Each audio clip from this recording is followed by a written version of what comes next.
began with small things, the kind of oddities you could easily brush off. A carton of milk that seemed to empty faster than it should. A creak overhead that came late at night, just as sleep was tugging me under.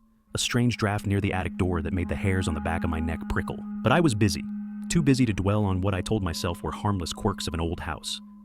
Life didn't leave much room for paranoia.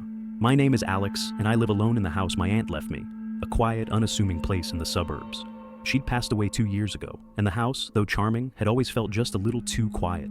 The oddities started within the first few months of my move. At first, I chalked it up to settling into a new place. The fridge light flickering, old appliance, the misplaced keys, my scatterbrained mornings, and the footsteps. Well, houses creak, don't they? It wasn't until one night, lying in bed, that the sound grew unmistakable. Thud. I froze, heart pounding. It was heavy, deliberate, definitely not the pipes or the wind. The sound came again, followed by the faintest shuffle. My throat tightened as my mind raced to rationalize it. A raccoon? A stray cat? Thud. The sound came directly from the attic. Summoning every ounce of courage, I grabbed a flashlight and crept toward the attic hatch in the hallway. My fingers trembled as I reached up, pulling the cord that lowered the ladder. A rush of cold air met me, carrying with it a faint, sour smell. "Get a grip," I muttered to myself, shining the flashlight into the darkness above. The beam swept over dusty boxes and cobwebs, revealing nothing out of the ordinary. But the smell lingered, a mix of stale sweat and something metallic. I convinced myself I'd imagined it, that I was letting stress get the better of me. I locked the hatch and went back to bed, my nerves frayed, but my resolve intact. The next morning, my neighbor caught me as I stepped out to grab the mail. "Hey, Alex," he said, a concerned look on his face. "You been hearing noises at night?" I forced a smile. "Old house problems, I guess. Why?" He scratched the back of his neck, his brow furrowing. I saw a light in your attic last night. Thought you might be up there, but the timing seemed off." The chill that ran down my spine had nothing to do with the morning breeze. This is just the beginning of Alex's eerie journey into uncovering the horrifying truth about what, or who, was really living under their roof. The neighbor's comment hung over me like a cloud for the rest of the day. A light in the attic? I hadn't been up there in weeks. Rational explanations seemed to grow thinner by the second, and with each passing hour, unease settled deeper into my chest. That night, I locked every door and window, double-checking each latch. For good measure, I placed a chair under the attic ladder's hatch. The unsettling thought of someone, or something, sharing my home gnawed at me. Sleep didn't come easily. I lay in bed with my heart thudding in my ears, every creak and groan of the house amplified in the dark. Around 2 a.m., it happened again. Thud, shuffle. I bolted upright. This time, the sound was unmistakably human. Adrenaline surged as I grabbed my phone and whispered to myself, "Call the police." But as I stared at the screen, a voice in my head argued, "What if you're wrong? What if it's just an animal? You'll look ridiculous." The logical part of my brain lost to curiosity, or maybe fear of looking foolish. I grabbed the heaviest thing I could find, a baseball bat, and edged toward the attic hatch. The chair I had propped beneath it was slightly shifted. I stopped breathing for a moment. Something was up there. "Who's there?" I called out, my voice cracking. Silence. Then, barely audible, a faint scraping sound, like someone shifting their weight. My legs felt like jelly, but I forced myself forward. Hand trembling, I yanked the chair aside and pulled the cord. The ladder creaked as it unfolded. The smell hit me first. That sour, metallic odor I'd noticed before, but stronger now. My flashlight illuminated the opening, casting long shadows into the space above. "Show yourself!" I shouted, my voice braver than I felt. Nothing. I climbed a few rungs, flashlight in one hand and bat in the other. My beam swept the attic again, landing on an overturned box, then something far worse. A crumpled sleeping bag in the corner. Beside it, a collection of items that made my blood run cold. My missing water bottles, food wrappers, even my old hoodie I thought I'd lost weeks ago. Someone had been living here. I heard it before I saw it, a sharp intake of breath, followed by frantic movement. My flashlight darted toward the noise, catching a fleeting glimpse of a gaunt face, wide, sunken eyes reflecting the light like an animal caught in a trap. "Wait!" I yelled, but the figure darted past me, scurrying down the ladder with terrifying speed. I stumbled down after them, my heart pounding. By the time I hit the floor, the intruder had disappeared into the darkness of my house. I called the police immediately, my hands shaking so badly I could barely dial. They arrived within minutes, a flood of officers combing my house. I described the man, a frail, haunted-looking figure, barefoot and filthy. The attic was treated like a crime scene. The police bagged and tagged the belongings left behind, including a worn notebook that one officer handed to me gingerly. "Looks like a journal," he said. "Might give us some clues." I opened it with trembling hands, flipping through pages filled with erratic scrawls, drawings, and chillingly specific observations about me, my schedule, my favorite foods, even notes on conversations I'd had over the phone. The final entry froze me in place. He's starting to notice. Time to leave. The man wasn't just living in my attic. He'd been watching me, studying me, and planning his next move.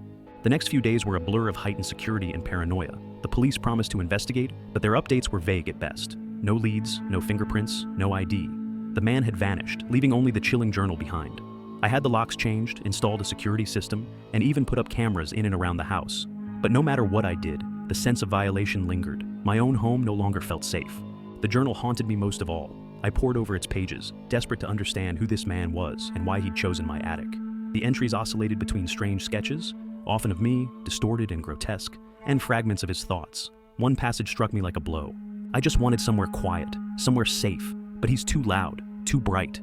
He doesn't know what it's like to hide from the world. I couldn't shake the guilt those words stirred in me. This man, this invader, was clearly unwell. Was he just a desperate soul who had nowhere else to go? Or was he something far more sinister? A week after the incident, I began noticing small, unsettling changes around the house. A mug I didn't remember leaving out was on the counter. My fridge seemed emptier than I expected. One morning, my bedroom window, which I never opened, was ajar. The rational part of me tried to explain it away, but deep down, I knew the truth. He hadn't left. Late one night, I sat in the living room, exhausted but unable to sleep. My newly installed cameras had shown nothing unusual, and yet I couldn't shake the feeling of being watched. The journal lay open on the coffee table, its pages taunting me. Then, the sound came again, that faint telltale shuffle above me. My blood turned to ice. This time, I didn't call the police. This time, I wouldn't wait for someone else to handle it. Armed with the bat and my phone, I crept toward the attic. My heart pounded as I pulled the ladder down, the now familiar metallic smell hitting me once more. "Come out," I demanded, my voice trembling. "I know you're still here." For a moment, there was silence. Then, from the shadows, a figure emerged. It was him, smaller and frailer than I'd remembered, his sunken eyes filled with something almost resembling shame.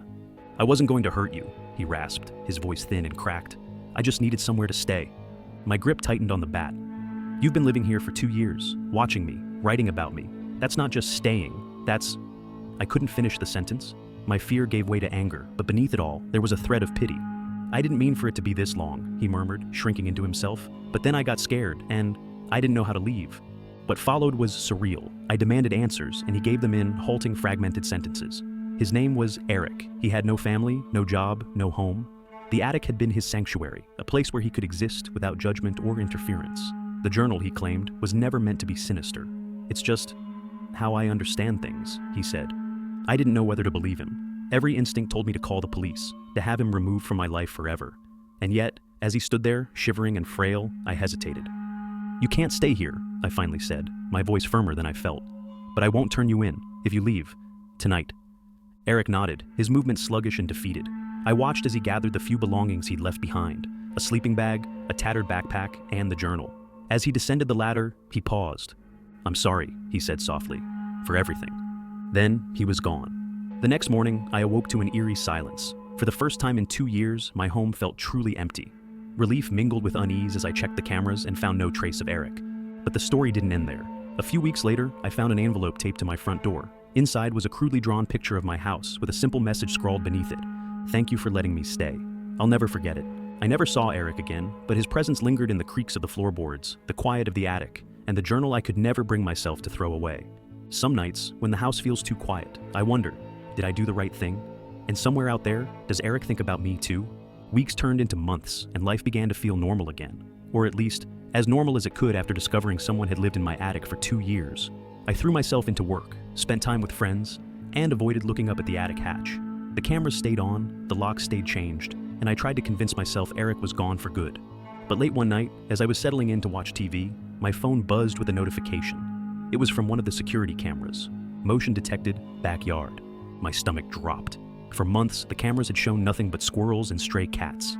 Hands shaking, I opened the app. The grainy footage showed a figure standing just outside the camera's view, half obscured by the shadows of the trees. It was him. Eric stood there, motionless, staring up at the house.